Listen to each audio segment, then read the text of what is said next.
જય માતાજી મિત્રો, કેમ છો બધાએ? મજામાં છો ને? આજે આપણે સરસ મજાનો જુગાડ જોવાનો છે. આવા તેલના ખાલી કેન લગભગ બધાના ઘરમાં હોય જ છે અને આપણે ભંગારમાં આપી દઈએ ત્યારે આને માત્ર 5 રૂપિયા આવતા હોય છે. એનાથી વધારે લોકો આપતા પણ નથી. તો આપણે 5 રૂપિયાના આ કેનમાંથી આપણે એવું સરસ વસ્તુ બનાવવાની છે કે જે આપણે વર્ષોના વર્ષો સુધી એને સાચવી અને વાપરી શકીએ છીએ, સારી રીતે ઉપયોગમાં લઈ શકીએ છીએ. એવી સરસ મજાની આજે આપણે આની આઈટમો બનાવવાની છે અને ખૂબ જ ઉપયોગી થશે તમને અને ઘરમાં ખૂબ વપરાશમાં સારી એવી આવશે. તો આ 5 રૂપિયાના કેનમાંથી આજે આપણે સૌથી પ્રથમ બનાવવાનું ચાલુ કરીએ. તો આપણે આવી સાધનો આપણી પાસે હોય છે, આવા પાના, પકડ ને કાતર ને આવું બધું ઘણું બધું સાધનો હોય છે. ત્યારે આપણે એક જગ્યાએ લીધા ઉપયોગમાં, પછી એને બીજી જગ્યાએ મૂકવા જઈએ ને ત્યારે હાથમાંથી એકસાથે બધા રહેતા નથી અને પડી જતા હોય.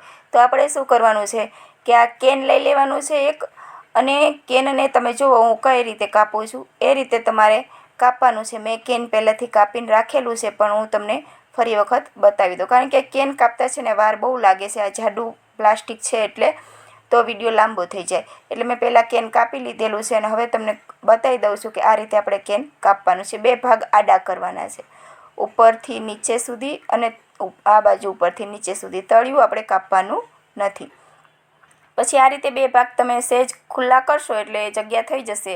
એટલે અંદર આ બધી જ વસ્તુ સરસ રીતે પાના, પકડ બધું જ પડ્યું રહેશે. આના માટે તમે અલગથી બોક્સ ને એવી રીતે ભરીને રાખો તો આ વજનદાર વસ્તુ હોય છે તો બોક્સ તૂટી જાય છે. ઘડીએ ઘડીએ બોક્સમાં રહેતું નથી. પણ આ પ્લાસ્ટિકનું કેન છે મજબૂત હોય છે એટલે એના કારણે એને કાંઈ થતું નથી અને બધી વસ્તુ, પાના, પકડ, વજનદાર વસ્તુ પણ સરસ રીતે આમાં રહી જાય છે. અને પછી આપણે ઢાંકણ એને બંધ કરી દેવાનું છે અને પછી આ રીતે આપણે આમાં ભરીને ગમે ત્યારે ગમે ત્યાં ઉપયોગમાં લઈ જઈ શકીએ છીએ, લાવી શકીએ છીએ.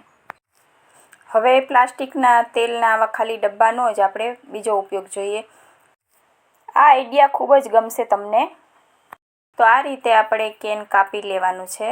હું જો તમને બતાવું છું એ રીતે કેન કાપી લેવાનું છે. આમાં તમે ચપ્પુ ગરમ કરીને કાપી શકો છો અને એમનામ ચપ્પાથી અથવા કાતરથી પણ તમે સરસ રીતે કાપી શકો છો.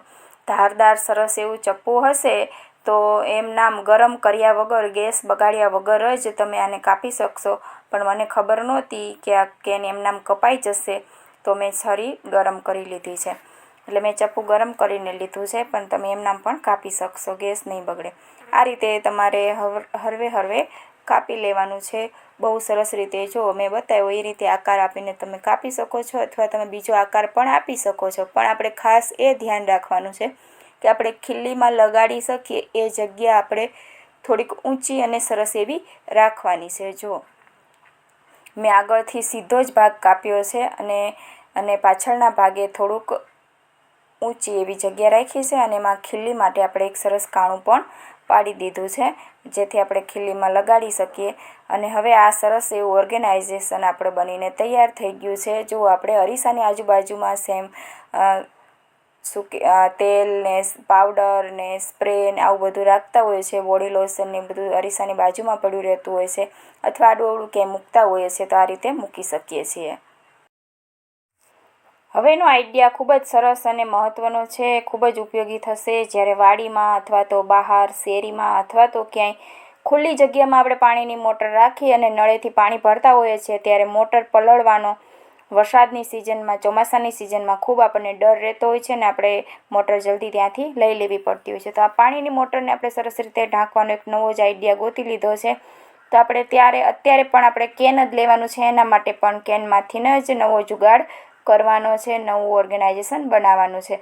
આ રીતે કેનને ઊભું અને કાપી લેવાનું છે. ફટાફટ આ રીતે કપાઈ જશે. ઊભું કાપ્યું છે અને આ રીતે આડું પણ કાપ્યું છે. એ રીતે 2 રીતે કાપી લીધું છે અને પછી આપણે આ કેન તમે જુઓ બધી બાજુથી બંધ છે. ખાલી આપણે જે ભાગ કાપીને કાઢ્યો છે એ ભાગ ખુલ્લો થયો છે. એટલે જે ભાગ ખુલ્લો થયો છે એ ભાગ મોટરને ઢાંકી દેશે બરાબર. એટલે પછી વરસાદથી, પાણીથી મોટર પલળશે નહીં. એટલે હવે આ જે પાછળનો ભાગ ને એ બધું છે એ પલળવાની બીક રહેતી હોય અને શોર્ટ સર્કિટ થતું હોય ત્યારે આપણે આવું પ્લાસ્ટિકનું સાધન એને ઢાંકશું તો શોર્ટ સર્કિટ પણ નહીં થાય અને પલળશે પણ નહીં. એટલે આ રીતે આપણે એને આખી મોટર ઢંકાઈ જશે. જુઓ તમે, હું એ મોટરની ઉપર ફિટ કરી દઉં છું સહેજ આપણે એને આગળનો ભાગ સહેજ સાંકડો હોય છે ડબ્બાનો, એટલે આપણે સહેજ ખુલ્લો કરવો પડશે, પછી ફિટ આવી જશે સરસ. અને ઉપરનો હાથમાં પકડી શકાય એવું સરસ મજાનું હેન્ડલ પણ છે. એટલે આવી રીતે સરસ મોટરને ઢાંકી શકાય છે. આવા નવા આઈડિયાઝ જો તમને ગમતા હોય તો અમારી ચેનલને સબસ્ક્રાઈબ કરી લેજો.